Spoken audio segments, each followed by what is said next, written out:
hari imvugo ivuga ngo abarokore bari abakera. Ntabwo ariko mbibona, kuko na kera abapagani barahabaga, no ku bwa Yesu hariho abapagani. Ababivuga bafite aho bahera. Yego. Abo twita abashumba, abapasitori, ababishopu, abahanuzi, abakozi b'Imana. Yego. Nibo basigaye batwerera imbuto mbi, nibo basigaye bagaragaza yuko nta murokore ugihari. Urashingira avuga ko hari umurokore ugihari, kandi abadutoza inzira yo kuba umurokore nabo ubwabo atari abarokore. Abantu ko bananiwe gukizwa insengero zifunguye, ubu insengero zifunze nibwo bazashobora gukizwa. Njya nkunda kubwira abantu nkababwira ngo Dawidi yanditse ijambo aravuga ngo nari umusore none dore ndashaje, sindabona umwana w'umukiranutsi yicwa n'inzara cyangwa ngo urubyaro rwe rusabirize. Iri jambo ni ukuri. Isereri yamfatiye umuhanda nikubita hasi kubera inzara. Iryo jambo dutangiye tugusuhuza kandi tukwifuriza amahoro ndetse n'imigisha biva ku Mana Data wa twese. Weho mukunzi wacu ukurikirana ibiganiro byacu 5 kuri 5, dufashe umwanya tukwifuriza kugubwa neza mu kazi kawe uri gukora uyu munsi. Birashoboka ko nta kazi waba ufite cyangwa ukaba uri kunyura mu buzima butakoroheye, ibyo bijye bibaho mu buzima, ariko kandi nanone dufashe umwanya tukwifuriza guhura n'ukuboko kwiza kw'Imana kugira ngo iguhindurire amateka, ubuzima bwawe burusheho kugenda bumererwa neza cyane. Nge wumva ndi Ngoboka Miriam Theo, nguhaye ikaze mu kiganiro. Nk'uko uri kubibona sindi njyenyine, ndi kumwe n'umutumirwa bamwita Damascene. Damascene umeze ute? meze neza. Uri amahoro? Ndamahoro. Urakomeye? Ndakomeye. Anjye ndavuze ngo witwa Damascene, ibindi ntago mbizi. Amazina ni Matabaro Damascene. Yego. Ndi umukristo, umuvugabutumwa bwiza, abansengera muri ADPR Nyarugenge mu Gakinjiro, aho bitakunda kwita mu Gakinjiro. Nese bivuze mu Gakinjiro? Mpanyura ngenda ntago ndahinjira. Okay. Naho ngaho. Iyo uvuze ngo umuvugabutumwa bwiza, hari abavugabutumwa babi babaho? Erega ubutumwa, ndi umuvugabutumwa bwiza bwa Yesu Kristo. Kugira ngo mbivuge neza noneho. Ndi umuvugabutumwa bwiza bwa Yesu Kristo, kuko ubutumwa buratandukanye. N'umuntu ashobora kuguha ikintu akakubwira ati kinjyanira aha ngaha. Ubutumwa. Rero ubutumwa ni bwishi, abasohoza abajyana ubutumwa bari benshi n'ubutumwa bari bwishi, ariko ngewe ndi umuvugabutumwa bwiza bwa Yesu Kristo. Iyo uvuze ngo uri umuvugabutumwa bwiza bwa Yesu Kristo, umuntu ashobora guhita atekereza ko hari n'umuvugabutumwa bubi bwa Yesu Kristo. Yego, nabwo birashoboka, ariko ntabwo ndi muri aho ngaho, nta nubwo nshaka kujya muri abo ngabo. Umuvugabutumwa bubi bwa Yesu Kristo? Oya, hari abantu nyine bavuga ubutumwa ariko bakabigoreka.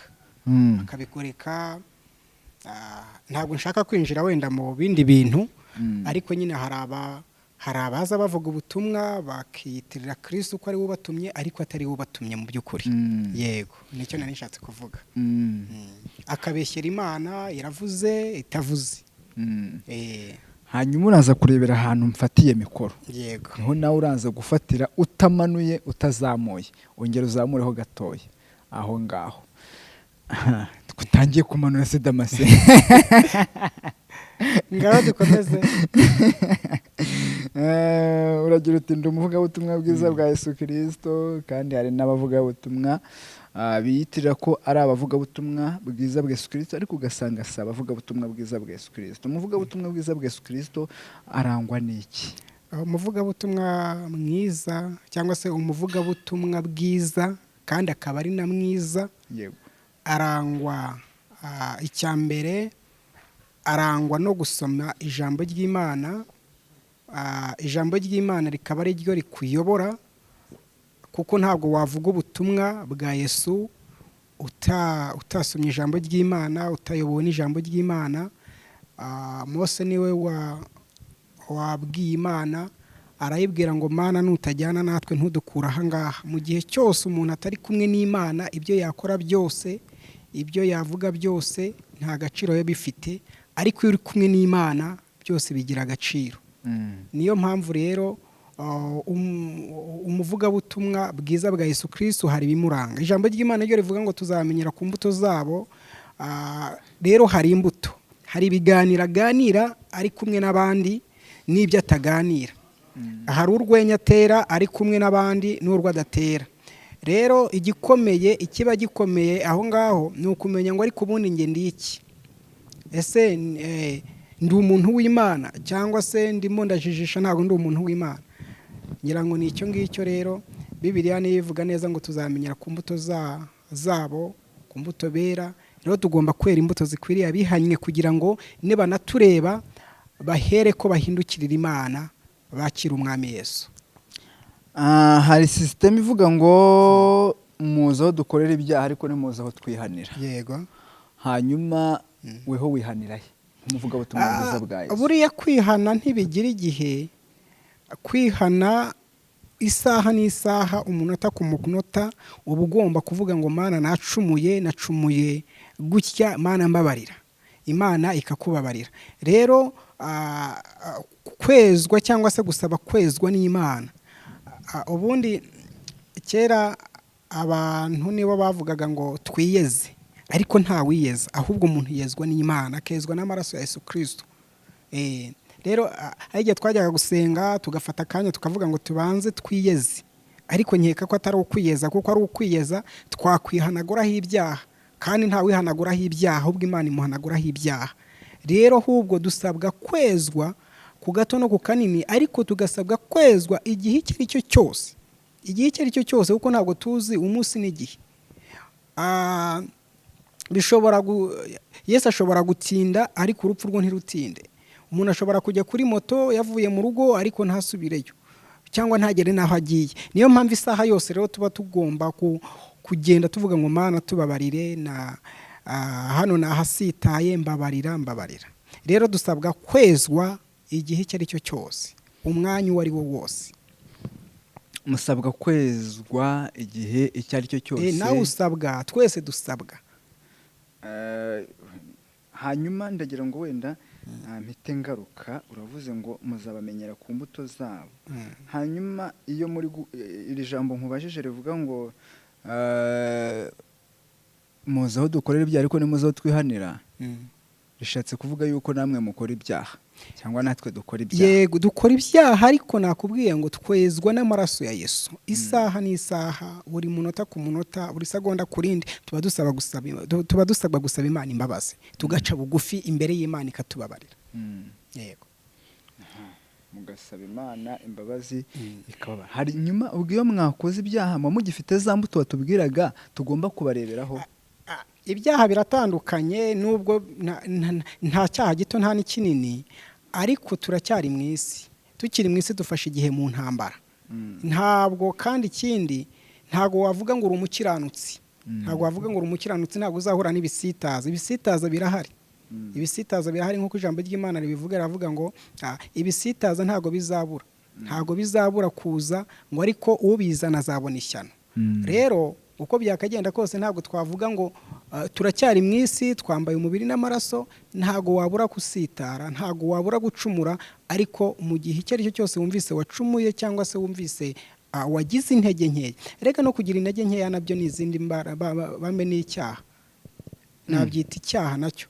Kuko mwese ntuzi ko hari igihe umuntu ashobora kuvuga ati Imana imbabarire intege nkeya, wagiye mu ntege nkeya byakubereye icyaha. Hanyuma umuntu abona yagiye mu ntege nkeya, yazivamo gute kandi kuzijyamo atabigizemo uruhare?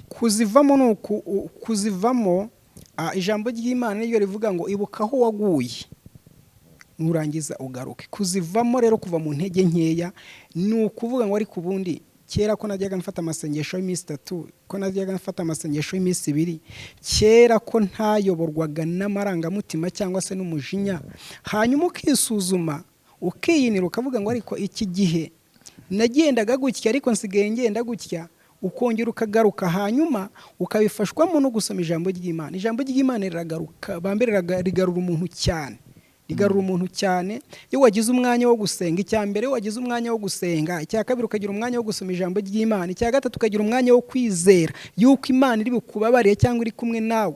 Imana ni inyembabazi cyane. Aho ngaho uba wongeye kugaruka mu mbaraga z'umwuka wera no mu mbaraga z'ijambo ry'Imana. Hari imvugo ivuga ngo abarokore bari abakera. ntabwo ariko mbibona, kuko na kera abapagani barahabaga, no ku bwa Yesu hariho abapagani kandi hariho n'abakirisitu cyangwa se n'abakiranutsi.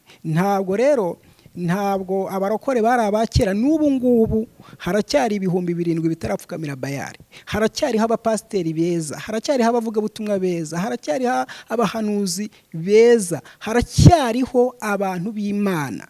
Ntabwo rero iyo uvuze ngo umukirisitu wari uwa kera haba harimo kugaragaza intege nkeya zawe cyangwa se za muntu bivuze. N'ubu ngubu haracyariho abantu b'Imana, ntabwo abantu b'Imana barangiye. Ufite ibyiringiro by'uko hakiriho abantu b'Imana? Yego, ndabyizera cyane, ndabyizeye cyane, bariho. Kandi nawe udukurikiye urabizi ko abantu b'Imana bakiriho, kandi nawe uri umuntu w'Imana. Umuntu wese ubasha kuvuga ngo nakuye mu makosa cyangwa nakoze icyaha nsabye Imana imbabazi, uwo ni umuntu w'Imana. Umuntu wese uca bugufi ntabwo ari uwo kurimbuka, ahubwo ni uwo guhabwa ubugingo. Upfa gusaba Imana imbabazi, upfa kwikubita ukavuga Imana mbabarira, naguye hano ariko mbabarira. Abantu b'Imana rero barahari. Ntabwo kuba umuntu w'Imana ari ukuvuga ngo nta byaha ukora. Oya, turi mwisi, ahubwo umuntu w'Imana nyako. None se Imana ntiyabwiye Dawidi, hiramubwira ngo Imana yarirahira avuga ngo mbonye umuntu ufite umutima umeze nk'uko nshaka. Imana yabivuze, ntabwo yabivuze ari uko Dawidi ari umukiranutsi, ahubwo yabivuze ari uko Imana ibonye umuntu ufite umutima uca bugufi wo kwihana. Rero icyo nabwira abadukurikiye ni uko nababwira ngo guca bugufi niyo turufu yonyine yo gukiranuka. Ababivuga bafite aho bahera. Yego. Abo twita abashumba, abapasiteri, ababishopu, abahanuzi, abakozi b'Imana. Yego. Nibo basigaye batwerera imbuto mbi, nibo basigaye bagaragaza yuko nta murokore ugihari. Urashingira avuga ko hari umurokore ugihari, kandi abadutoza inzira yo kuba umurokore nabo ubwabo atari abarokore. Reka mpere kuri wowe iki kibazo ngikubaze. Wowe mu mutima wawe ntabwo uri umurokore, ntabwo uri umukirisitu. Izi saha nge ndi kuvuganira abantu, uri kubariza abantu. Yes. Ariko nawe wibariza. Icyo nakubwira, kera ibyaha byarakorwaga. Nongere mbigusubiriremo. Kera ibyaha byarakorwaga. Abantu bakoraga ibyaha bari no mu nzu y'Imana. Ariko hakabona abandi babaga bari mu nzu y'Imana, ariko bakaba ari abantu Imana ibonamo ubukiranutsi. Kubabonamo ubukiranutsi si uko batakoraga ibyaha, ahubwo nuko bibukaga yuko bacumuye bakagaruka imbere y'Imana bagaca bugufiya. Abantu ko bananiwe gukizwa insengero zifunguye, ubu insengero zifunze nibwo bazashobora gukizwa. Njya nkunda kubwira abantu nkababwira ngo abazi Imana yabo bazakomera, nibamara gukomera bazakora iby'ubutwari. Ndakubwiza ukuri, nubwo insengero zifunze ariko agakiza koko, inzu y'agakiza ntabwo ifunze, irembo rijya mu ijuru ntabwo rifunze. Byanze bikunze rero nta rwitwazo ruhari ruvuga ngo abantu mu insengero zirafunze, ngo pasiteri wanjye arafunze, ngo pasiteri wanjye ngo byarangiye, ngo ntituzongera kubonana. Oya, wowe upfa kuba waramenye Imana ku giti cyawe. Ubundi abantu dusohoye mu gihe cyiza cyane kandi gikomeye cyo kugira ngo umuntu amenye Imana yiwe atabwiwe na kanaka, adakurikiye kuri kanaka. Iki ni igihe cyo guhagararana n'Imana ku giti cyawe, nta mupasitoro, nta muhanuzi, nta mwigisha, ugahagarara ukamenya Imana yawe. Abyumvishije?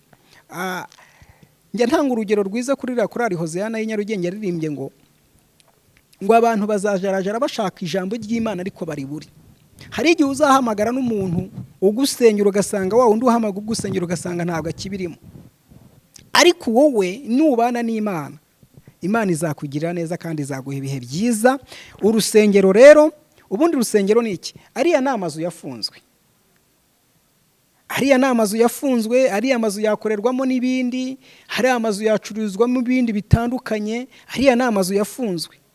Ariko ntabwo urusengero, ntabwo itorero ry'Imana riri hano, riri hariya muri ariya mazu. Oya, itorero ry'Imana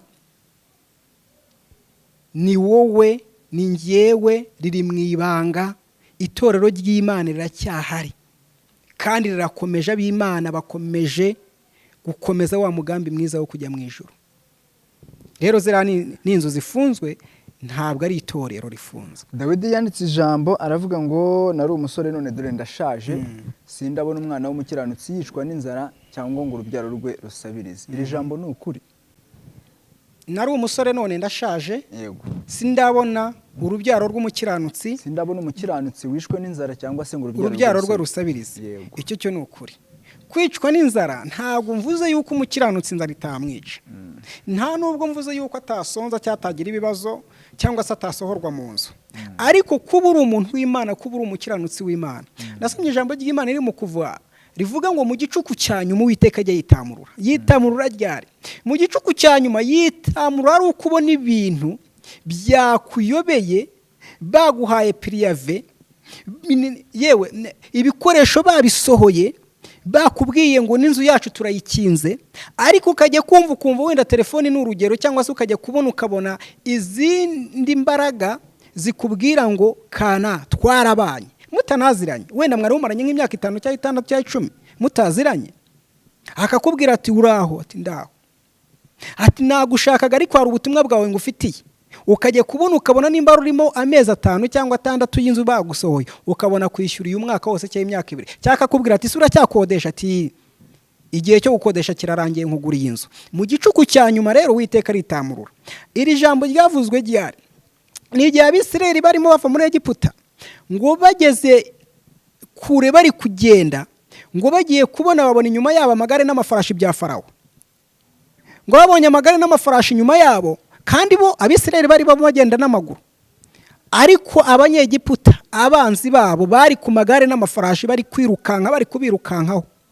Ngo barebye imbere yabo babona inyanja, barebye ku mpande babona ni imisozi, barangije bo basubira inyuma, umutima baravuga ati turapfuye turashize. Babwira umushumba wabo wari ubarangaje imbere Mose, harabwira ati ubundi ubu ngubu tujyanaga he, ko tuje gupfira aha ngaha biragenda gute? Mose arangije arababwira ngo intwaro mugiye kurwanisha ari byo ndi kubwira abakirisitu cyangwa se abantu bankurikiye kuri izi kamera. Mose ababwira ijambo rikomeye, arababwira ngo intwaro mugiye kurwanisha, nubwo mubona Abanyegiputa bakurikiye bari birukankaho n'amagare n'amafarashi, intwaro ya mbere mugiye kurwanisha ni uguhagarara, iya kabiri ni uguceceka. Arababwira ngo nimwihagararire gusa kandi muceceke, murebe agakiza Uwiteka ari bubazanire. Arangije aravuga ngo Abanyegiputa mwabonye uyu munsi ntago muzongera kubabona ukundi, Uwiteka rubarwaniye, namwe mugire gute? Muceceke. Rero icyo nabwira abantu b'Imana badukurikiye, mu gicuku cya nyuma Imana iraza ikagaragara. Ubona byakuyobeye, ubona abana baburaye, ubona abana babirukanye mu ishuri, ubona urugo rurangiye rusenyutse, ubona imbaraga zose washyiragamo kugira ngo utunga urugo byanze, mu kazi kawe ubona byanze bakwirukanye, mu gicuku cya nyuma Uwiteka aritamurura. Uragira uti mu gicuku cya nyuma Uwiteka aritamurura. Damase, wari wicwaho n'inzara wenda nk'ukwezi kumwe? Ndavuga wari wahura n'ubukene ku buryo uhura n'inzara? Ukwezi waba wapfuye. Ntabwo mvuga kumara ukwezi kubura ibyo kurya, wenda ukarya nabi. Reka nkubwire, nta muvugabutumwa utarashonje, nta muvugabutumwa utarashonje. Reka nivugire wenda ku bavugabutumwa b'abarokore, urubyaro rwabo rukicwa n'inzara tukabibona bakabura. Mbese uravuga yuko iryo jambo ari ukuri? Cyangwa se nivugire ku umuntu w'Imana uwo ari wese yarashonje. Nge nigeze gukora amasengesho y'iminsi 3, nsoza amasengesho y'iminsi 3 niteguye ko Imana. Icyo gihe nari ndi gusengera ibintu 2. Nari ndi gusengera icya mbere, nari ndi gusengera aho kuba, ni ibintu 3 nari ndi gusengera. Nari ndi gusengera aho kuba kuko ntaho nagiraga, nari ndi gusengera aho kuba. Icya kabiri nari ndi gusengera icyo kwambara, imyambaro. Icya gatatu nari ndi gusengera aho kuba, ibyo kurya n'imyambaro. Ibyo nibyo nari ndi gusengera. Ndasenga ndi mu butayu iminsi 3 ndayirangiza. Maze kuyirangiza nizeraga yuko byanze bikunze Imana mva aho ngaho yampaye ibyo kurya, ariko naratashye. Icyo gihe nari nagiye gusengera mwirebero, hari ubutayu, hari n'amazu. Mwirebero hari ahantu hari ubutayu, sinzi nimba uhazi, hari n'amazu. Ndangije twahamaze iminsi 3, umunsi wa 3 urarangira, ndataha manuka Igikondo, nikubita hasi. Maze kwikubita hasi abantu baranshungera bagira ngo ni igicuri. Bamaze kunshungera, umuntu w'Imana araza, nta nubwo muzi, arangije ampa agafanta ndanywa, ampa n'agakeke. Ndangije numva mbaye umusore, ndakomeza ndagenda. Wambaza ngo ko ari gusengeraho kuba wararaga icyo gihe? Icyo gihe naraga mu rusengero rw'iwacu Nyarugenge, urumva. Hanyuma tutaragera aho ngaho, icyo gihe uhura n'iyo nzara, wari umunyabyaha? Oya, ntabwo nari umunyabyaha, naranasengaga kandi wari umukiranutsi. Ijambo ry'Imana ni ukuri, ntabwo turivuguruza. Ijambo ry'Imana ni ukuri, yabivuze neza. Ngo turebere ijambo Dawidi yavuze ngo nari umusore, none ndashaje. Nta muntu w'Imana yarashatse kuvuga ko nta muntu w'Imana ukorwa n'isoni igihe cyose. Mu gihe cyose wizeye Imana, hasi nta isoni zagukoze.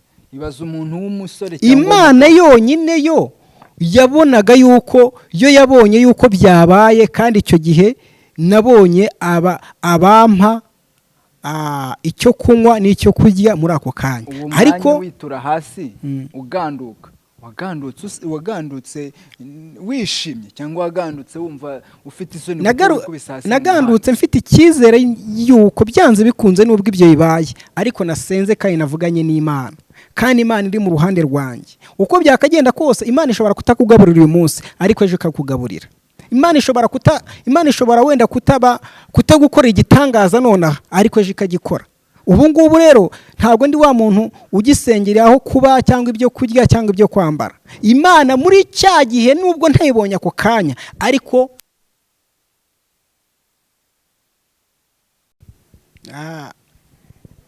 iryo jambo abantu b'Imana, usibye no kuvuga ngo n'ab'Imana, n'abandi batandukanye, ijambo ry'Imana riboneka muri Yesaya kandi ibice 54:13. Hari ijambo rivuga ngo abana bawe bose bazigishwa n'Uwiteka, ngo kandi bazagira amahoro menshi, ngo uzakomezwa no gukiranuka, ngo agahato kazakubakura, uzaba kuri biteye ubwoba kuko bitazakwegera, ngo ahari bazaterana. Niryo jambo ushaka gutindaho, ngo ahari bazaterana, ngo ariko sinjye uzabateranije. Imana ishimwe.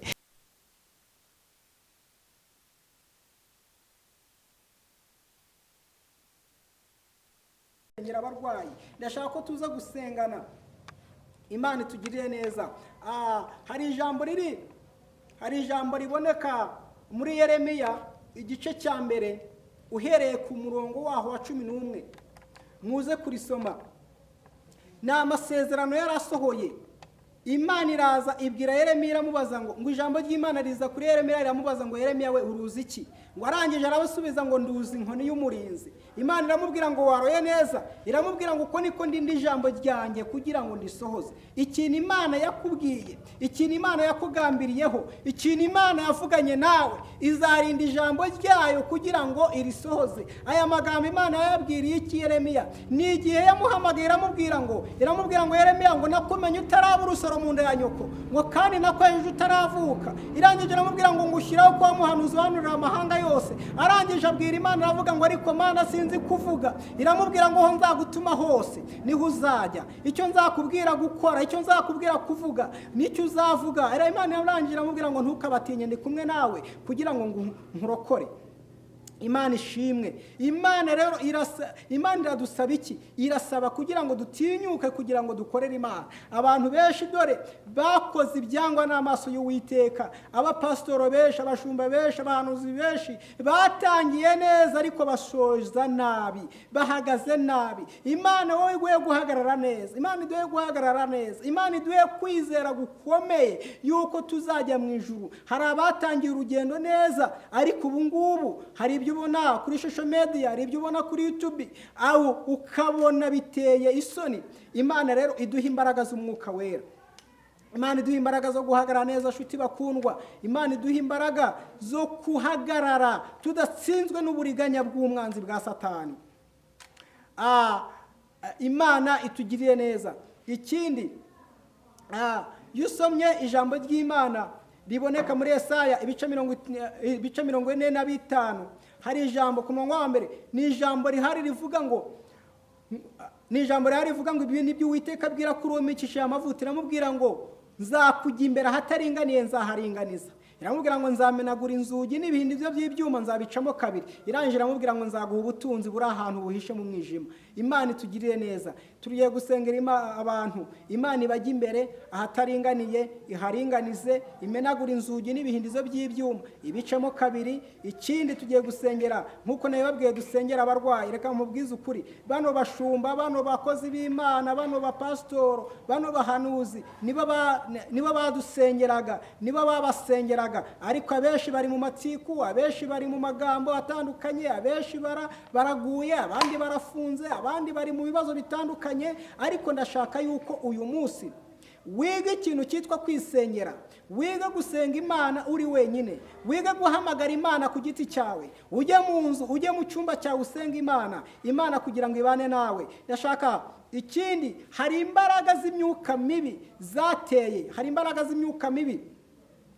Ntago wamenya ngo uyu ni umuhanuzi aravuga ibiri ukuri cyangwa ntago avuga ibiri ukuri, kuko hari n'imyuka mibi ihishura, nk'imyuka y'abarangi, yabo bita abashwekuru, irahishura cyane kandi iravuga ukumva ni nk'Imana ivuganye nawe. Ariko burasabwa ikintu cyitwa iyerekwa n'ihishurirwa ku muntu uwo ari we wese musengana, ku muntu uwo ari we wese wagusengera, kuko hari imbaraga ziyitirira iz'Imana. Hari abantu biyitirira ijambo ry'Imana, hari abantu bihisha mu mutaka wo kuvuga ngo n'abakozi b'Imana ariko bafite izindi mbaraga bakorera. Imana itugirire neza. Ndashaka gusengera uyu muntu uri ku gisasiro urwaye, kugira ngo Imana imukize, imugirire neza. Woho wizere. Nasomye ijambo ry'Imana avuga ngo kwizera, ngo intwari zo kwizera. Imana igaragaza abantu bahambere bizeye. Imana igaragaza abizeye bikabera nk'uko babyizeye. Naye ndashaka yuko rero uyu munsi Imana iguha kwizera, Imana iguhe kwizera mu izina rya Yesu. Aho urwariye, aho urwarije, bwira umutima wawe, uvuge ngo mutima wanjye nizeye ijambo ry'Imana yuko uyu murwayi wanjye agiye gukira. Kuko harimo ikintu cyitwa gushidikanya. Iyo washidikanyije Imana, iyo washidikanyije mu kwizera, nta gikoreka. Ariko ni wizera Imana iragukiza, Imana iragukiza umurwayi. Ikindi, ndashaka gusengera umuntu ufite amadeni menshi, ukaba ufite ubwoba yuko bagiye kugutereza, cyamunara yahageze. Ariko Imana, ijambo ry'Imana avuga ngo mu gicuku cyanyu mujye yitamurura. Imana yitamurure kuri ayo madeni, Imana yitamurure. Nubwo ufite ibintu byinshi, ariko Imana ize yitamurure mu izina rya Yesu. Hari umuntu uburwaye mu nda, akahorana mu nda hamurya cyane, Imana igukize muri iyo nda mu izina rya Yesu. Imana igukize, ikiganza cy'Imana kigere muri iyo nda. Hari umuntu uburwaye umugongo ukamumerera nabi, agahora aryamye kuri sima, agahora yumva kugenda byanze, ariko Imana yiteguye kugukiza mu izina rya Yesu. Hari uhorana umutwe udakira, akumva umutwe uramuriye, ukumva umutwe uramurembeje, yajya no kwa muganga ntibikire icyo bitanga. Umva nkubwire mwene data, hari Imana ikiza mu izina rya Yesu. Hari Imana ikiza. Imana ni umudogiteri mukuru, aruta abadogiteri b'isi yose. Imana ni umudogiteri mukuru. Ubwo burwayi ufite, Imana nibukize mu izina rya Yesu. Uyu muntu wabuze urubyaro, Imana yiteguye kuguha urubyaro. Imana niyo itanga abahungu n'abakobwa. Uyu mukobwa cyangwa se uyu musore uhora upfusha ubukwe igihe cyose, Imana yiteguye kukubakira, yiteguye kukugirira neza, yiteguye kuguhoza amarira, yiteguye kuguha ibyishimo, yiteguye kuguha umunezero. Ndasengera uyu muntu umaze igihe ushaka viza ariko bikaba byaranze, Imana irayitanga mu izina rya Yesu. Imana irayitanga mu izina rya Yesu. Imana ikora imirimo n'ibitangaza. Ndashaka ko wizera Imana. Ndashaka yuko ufatanya nanjye gusenga, ufatanya nanjye kwizera, kugira ngo icyo ushaka Imana ikigushyire mu kiganza mu izina rya Yesu. Ndasengana n'uyu nguyu kandi ufite ikintu cyitwa inyatsi, amafaranga ubonye yose guca mu myanya y'intoki, ntumenye uko byagenze, urakora ukwezi kukarangira, ugatahira imvune z'uko wavunitse gusa, ariko ya mafaranga akarangira. Umva, izo mbaraga z'inyatsi Imana nizigukureho, Imana ikugirire neza. Ndashaka kuvugana n'uyu muntu uruhande rumwe umusatsi warapfutse, ni umumama, Imana ikugirire neza. Umukobwa uri kunyumva, uri kunkurikirana, nimba ufite ikibazo cy'umusatsi wapfutse, Imana ikugirire neza mu izina rya Yesu. Imana yongere iwumeze. Ikindi, abantu benshi bacitse intege kubera abahanuzi, kubera abapasitoro, kubera abantu babibye babariganyije. Ariko ndashaka yuko uyu munsi wa none ndakwingingira kumenya Imana yawe ku giti cyawe, atari y'umuhanuzi, atari y'umushumba, atari y'umukozi w'Imana wundi. Ndakwingingira kumenya Imana ku giti cyawe. Imana ikugirire neza, Imana ikwambika imbaraga. Ikindi turasengera umuntu wumva ushaka kwakira umwami Yesu, ushaka kwakira agakiza, Imana ikaguhe mu izina rya Yesu. Imana ikugirire neza. Uyu muntu utumvikana n'umuryango, utumvikana n'ababyeyi be, utumvikana n'abana be, utumvikana, mbese nta bwumvikane buri mu rugo rwawe, Imana niguhe kumvikana, guhuza no gushyira hamwe mu izina rya Yesu. Imana ibagirire neza. Wowe urwaye amaguru, amavi akaba yarakurembeje, wowe uri kugendera mu kagare, Imana ikugirire neza, Imana iguhagurutse. Wowe uri mu Rwanda, wowe uri hanze, uri mu bihugu bitandukanye, abantu bose aho bari hose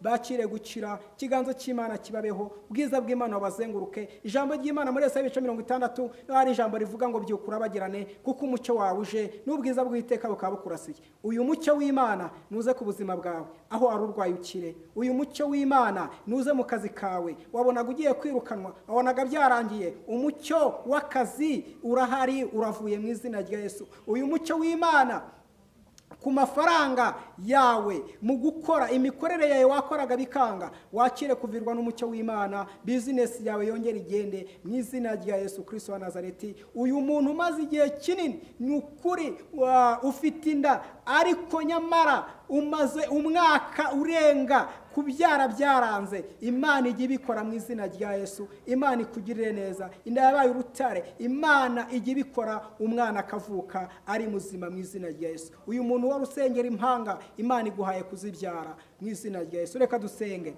Data, mu izina rya Yesu, Imana ifite ubutware n'ubushobozi, Imana ikomeye, Imana yumva gusenga, turagushimiye kubw'imirimo n'ibitangaza byawe. Turagushimiye mu izina rya Yesu Kristo. Bano babyeyi nubagirire neza, bano badamu nubagirire neza, bano bakobwa nubagirire neza. Uyu muntu wari ugiye gusezera mu kazi kubera yabonaga Imana umukoresha amurembeje, amutoteza, Mana numugirire neza mu izina rya Yesu Kristo wa Nazareti. Ndasengera buri wese Mwami Imana, bitewe n'icyifuzo afite, bitewe n'ikibazo afite, kugira ngo umubere igisubizo, umusubize ko kuri Imana ikomeye. Uyu mugabo n'umugore umuryama mu cyumba cye n'undi akaryama mu kiwe, Mana turasenze kugira ngo wongere ubasubiranye, bongere bubake mu izina rya Yesu. Ubiteho, ubigaragarize mu izina rya Yesu. Nirukanye umwuka wa diabeti uza ku bantu b'Imana no ku bantu batandukanye, nirukanye umwuka wa kanseri, nirukanye ibirwara by'ibyorezo byose bitandukanye mu izina rya Yesu. Reka bera b'Imana aho bari hose bakira ubuzima